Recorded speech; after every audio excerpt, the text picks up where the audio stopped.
Hello everyone, welcome to my YouTube channel. और screen पे आपको दिख रहा होगा कि ये हम लोग क्लास 10th की सीरीज स्टार्ट करने वाले हैं, जो कि हमारा सब्जेक्ट है केमिस्ट्री। और यहाँ पे मैं आपको केमिस्ट्री का जो हमारा साइंस है, उस साइंस के अंदर हम जानते हैं कि हमारा केमिस्ट्री का 4 चैप्टर है। और बेसिकली वो जो 4 चैप्टर है वो कहीं न कहीं हमारे बोर्ड एग्ज़ाम के लिए बहुत इंपॉर्टेंट होता है, जिसके अंदर बहुत सारे हमको रिएक्शंस देखने होते हैं और हमारे चैप्टर्स के अंदर हर एक चैप्टर के अंदर बहुत सारा कॉन्सेप्ट है। तो बेसिकली मैं ये एक सीरीज स्टार्ट कर रहा हूँ जहाँ पे मैं आपको एनसीईआरटी, ओके, यहाँ पे हम एनसीईआरटी जो है और साथ में आपको मैं फाउंडेशन दोनों का एक साथ यहाँ पे पूरा कोर्स आपको जो है पढ़ाने वाला हूँ। तो आई थिंक आपको जो भी प्रॉब्लम होगा, ठीक है, वो सारी चीज़ें आप जब यहाँ पे देखोगे, सारा आपको सीरीज जब एक बार पूरा प्रॉपर देख लोगे, तो आपको सारे जो प्रॉब्लम्स है वो ईज़िली आपको सॉल्व हो जाएँगे। तो आपको दिख रहा होगा कि यहाँ पे मैं एक्चुअल में कोई टॉपिक नहीं पढ़ा रहा हूँ, यहाँ पे मैं आपको सिर्फ फर्स्ट चैप्टर जो हमारा साइंस का फर्स्ट चैप्टर है, जो कि हमारा केमिस्ट्री का भी फर्स्ट चैप्टर है, केमिकल रिएक्शन एंड इक्वेशंस जो हमारा चैप्टर है, इसको मैं यहाँ पे इंट्रोडक्शन या जो हमारा इंट्रो वाला पार्ट है, जिसके अंदर मैं आपको ये बताने वाला हूँ कि कौन-कौन सा वो टॉपिक है जिसको हम यहाँ पे कवर अप करेंगे और किस ऑर्डर में करेंगे। तो उसी को हम यहाँ पे सीखने वाले हैं। तो हम लोग इस वीडियो के अंदर ये सारे टॉपिक देखने वाले हैं कि किस ऑर्डर में हम पूरा जो है चैप्टर को पढ़ेंगे। तो देखो, सबसे पहली बात, हम ये जो चैप्टर पढ़ रहे हैं इसका नाम है केमिकल रिएक्शन एंड इक्वेशंस।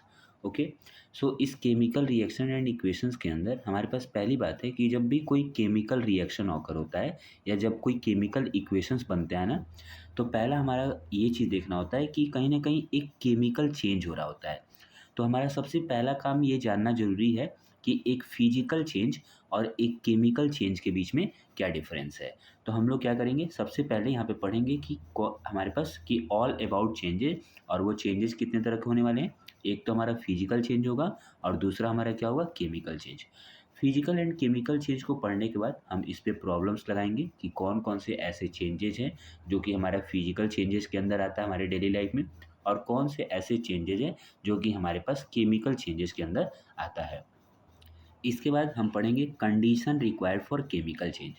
जैसे अगर कोई भी केमिकल चेंज हो रहा है तो उसके लिए कौन कौन सी ऐसी कंडीशन है जिससे हम ये पता कर सकते हैं कि हमारे पास एक केमिकल रिएक्शन या केमिकल इक्वेशन का ऑकर हो रहा है। तो यहाँ पे हम कुछ टॉपिक पढ़ने वाले हैं जिसका पहला नाम है फिजिकल कॉन्टैक्ट बिटवीन रिएक्टेंट। जो कि हमारे पास एक दो रिएक्टेंट के बीच में जब तक एक फिजिकल कॉन्टैक्ट नहीं होता है तब तक कोई भी प्रोडक्ट का फॉर्मेशन नहीं होगा। इसी तरीके से हम जानते हैं रिएक्शन के अंदर हमारे पास हीट का बहुत ही ज़्यादा यूज होता है, जहाँ पे हम हीट में एक्सोथर्मिक और एंडोथर्मिक रिएक्शन का कॉन्सेप्ट पढ़ते हैं।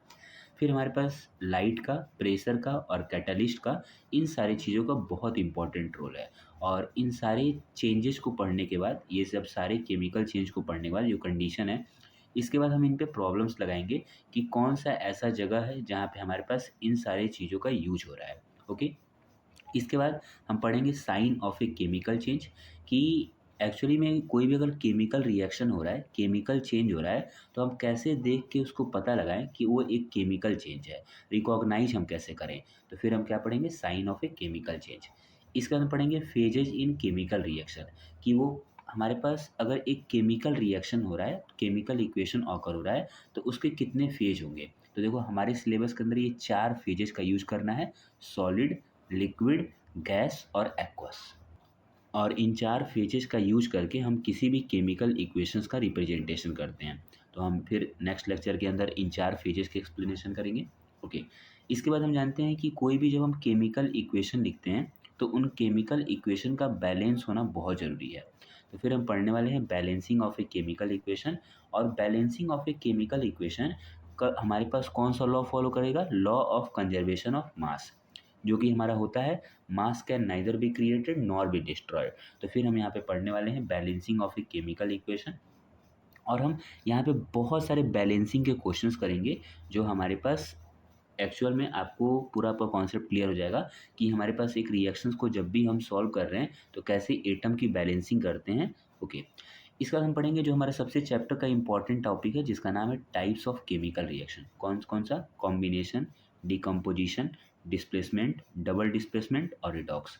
हम जानते हैं कि जो हमारा टाइप्स ऑफ केमिकल रिएक्शन है, ये हमारा सबसे लंबा टॉपिक है इस चैप्टर का। फिर हम इस टॉपिक को पढ़ेंगे और इन हर टॉपिक के अंदर हम पूरा डिटेल्ड में एक्सप्लेनेशन समझेंगे कि कौन से रिएक्शन का हमारे कहाँ यूज होता है और कैसे हम इसका डील कर सकते हैं, कैसे हम उस रिएक्शंस को बना सकते हैं और उनको हम टाइप ऑफ रिएक्शन के अंदर क्लासीफाई कर सकते हैं। तो जो हमारा नेक्स्ट लेक्चर होगा वो किसका होगा? टाइप्स ऑफ केमिकल रिएक्शन के अंदर। हम जानते हैं कि जो भी ये 5 रिएक्शन हमको ये सब दिख रहे हैं, combination, decomposition, displacement, double displacement और रिडॉक्स, इसके अंदर भी हमारे पास कई सारे सब पार्ट रिएक्शंस होते हैं। तो उन रिएक्शंस के बारे में भी हम डिटेल में जानेंगे कि एक केमिकल रिएक्शन के अंदर हम क्या-क्या चीज़ें को समझ सकते हैं, पढ़ सकते हैं या उनको हम जब बैलेंस करते हैं, उनका जब हम प्रोडक्ट लिखते हैं, तो हम ये जान सकते हैं कि उस रिएक्शन के अंदर जो है वो किस टाइप ऑफ कौन सा टाइप है केमिकल रिएक्शन का। ओके। इसके बाद नेक्स्ट हम इसके बाद पढ़ेंगे कोरोजन, जो कि हमारा रस्टिंग ऑफ आयरन है और इस पे हम प्रॉब्लम्स लगाएंगे। हम जानते हैं कि जो कोरोजन वाला टॉपिक है, इस पे हमारे पास केस बेस्ड स्टडी वाला क्वेश्चन हमारे पास बनता है कई बार। तो इस टाइप के क्वेश्चंस को हम यहाँ पे पूरा डील करेंगे और इसमें एसर्शन रीजन का भी क्वेश्चंस बनता है। तो यहाँ पे हम उसकी स्टडी करेंगे और पूरा प्रॉपर तरीके से जो भी हमारा प्रॉब्लम्स होगा उसको सॉल्व करेंगे। इसके बाद हमारा जो नेक्स्ट टॉपिक होगा वो होगा हमारा रेंसिडिटी, ठीक है। और रेंसिडिटी के अंदर किस किस टाइप के प्रॉब्लम्स आ सकते हैं, मतलब देखो जो भी टॉपिक हैं उनके अंदर किस किस टाइप के प्रॉब्लम्स आएंगे, मैं आपको हर एक टॉपिक के अंदर साथ ही में प्रॉब्लम्स करवा दिया करूँगा ताकि आपको ज़्यादा प्रॉब्लम ना हो। ओके। फिर इसका पढ़ेंगे हम कलर ऑफ द कंपाउंड। हम जानते हैं कि जो कंपाउंड्स होते हैं उनके बहुत सारे कलर्स होते हैं। जो केमिस्ट्री में हमारे मेटल्स होते हैं ना, मेटल्स, ये मेटल क्या करते हैं ना, ये मेटल्स कलर शो करते हैं। अब ये मेटल जो होंगे ना, अब कलर क्यों शो करेंगे? क्योंकि इनका डिफरेंट डिफरेंट चार्ज होता है। जैसे जैसे इनका चार्ज बदलेगा ना, वैसे वैसे क्या होगा, इनका कलर अलग अलग होगा। जैसे कोई मान लो मेटल एक्स है, अब इसका 3 चार्ज है, +1, +2, ठीक है, +3। तो हर बार जब इसका चार्ज बदलेगा ना, ये कलर अलग अलग शो करेगा। तो इसके बाद हम पढ़ेंगे कलर ऑफ द कंपाउंड और उस पे हम क्वेश्चंस आपको बता देंगे। जो भी आपके बोर्ड वोर्ड के क्वेश्चन आए हुए हैं वो मैं आपको समझा दूंगा कि कैसे कैसे क्वेश्चन सॉल्व करने होते हैं। इसके बाद हम जब पूरा चैप्टर पढ़ लेते हैं तो हमको पता है कि क्वेश्चन सॉल्व करना बहुत ज़रूरी है, ठीक है ना। विदाउट क्वेश्चंस आप ये नहीं समझ सकते कि कोई भी हम चैप्टर पढ़े हैं तो मेरा कॉन्सेप्ट क्लियर है या नहीं क्लियर है। तो इसके लिए हमको क्वेश्चन सॉल्व करना बहुत ज़रूरी है। सो दैट हम पहला काम करेंगे कि एनसीईआरटी का पूरा प्रॉब्लम सॉल्व करेंगे। एनसीईआरटी के अंदर 2 तरह के प्रॉब्लम होंगे, एक होगा हमारा इन टेक्स्ट प्रॉब्लम और दूसरा होगा हमारा आउट टेक्स्ट प्रॉब्लम। तो हम उसको पूरा प्रॉपर सॉल्व करेंगे, इन टेक्स्ट प्रॉब्लम को भी और आउट टेक्स्ट प्रॉब्लम को भी। इसके बाद हम स्टार्ट करेंगे एनसीईआरटी एग्जाम्पलर प्रॉब्लम्स, ठीक है ना। कि जो हमारा एनसीईआरटी होता है उसके एग्जाम्पलर के अंदर, जो एग्जाम्पलर की बुक आती है उसके अंदर बहुत सारे क्वेश्चंस होते हैं जिसको एक्चुअली हमको समझना पड़ता है, ठीक है ना। उसको हम सॉल्व करेंगे सारे क्वेश्चंस को लाइन बाय लाइन इस चैप्टर के अंदर। और एट द एंड, ठीक है, last but not the least, कि हमारे पास जो क्वेश्चन होता है, ठीक है ना, हमारे पास उसको हम लोग सॉल्व करेंगे। जितने भी हमारे पहले पीवाईक्यूज़ के क्वेश्चंस हैं इस चैप्टर के, उसको मैं आपको पूरा प्रॉपर यहाँ पे सॉल्व करा दूँगा ताकि आपको एक स्टेटमेंट समझ में आ जाए, ताकि आपको एक बार समझ में आ जाए कि जो भी हमारा बोर्ड है, वो बोर्ड किस टाइप के क्वेश्चंस हमसे डिमांड करता है या किस टाइप का हमारे पास क्वेश्चन इस चैप्टर से पूछा जाता है। तो वो मैं आपको पूरा करा दूँगा। ओके। बाकी देखो हमारे पास जब हम ये पढ़ रहे होते हैं तो हमको क्या होता है कि कई बार हमको क्वेश्चन सॉल्व करना होता है। तो इसके लिए देखो मैं जो है पूरा इसका एमसीक्यू क्वेश्चन कराता हूँ। तो इसके लिए आपको डिस्क्रिप्शन में मेरा व्हाट्सएप चैनल का लिंक मिल जाएगा जिसका नाम है बॉन्ड विथ राहुल सर। तो आप उसको ज्वाइन कर लो। वहाँ पे आप देखो, वहाँ पे मैं आपको क्विज कराता हूँ। वहाँ पे आपको बाकी जो नोट्स वोट्स होता है वो भी मैं वहाँ पे पीडीएफ डाल देता हूँ। तो वहाँ से आप ईज़िली आपको नोट्स भी मिल जाएगा और बाकी जो भी आपके क्वेश्चंस होते हैं वहाँ पे आप देख भी सकते हो कि बहुत सारे लोग हर क्वेश्चंस का आंसर देते हैं। तो जब आप क्वेश्चंस का आंसर दोगे तो आपको पता चलेगा कि हमारे पास आपका कितना क्वेश्चन आपका सही हो रहा है, कितना क्वेश्चन आपका गलत हो रहा है। या आप देख सकते हो कोई भी क्वेश्चंस के अंदर कि आपका कितना नॉलेज है, ठीक है, आपका एक्यूरेसी क्या है, आपका स्पीड क्या है, वो भी आप चेक कर सकते हो। ओके। सो यहाँ पे हम वीडियो को कंक्लूड करते हैं और यहाँ तक आई थिंक आपको चीज़ें समझ में आ गया होगा। तो फिर हम लोग नेक्स्ट वीडियो से फर्स्ट टॉपिक जो हमारा है ऑल अबाउट चेंजेस, इसको हम लोग एक्सप्लेन करेंगे और उसके अंदर हम लोग क्वेश्चंस को लगाएंगे। ओके। सो यहाँ तक हम वीडियो को पूरा एंड करते हैं। तो थैंक यू।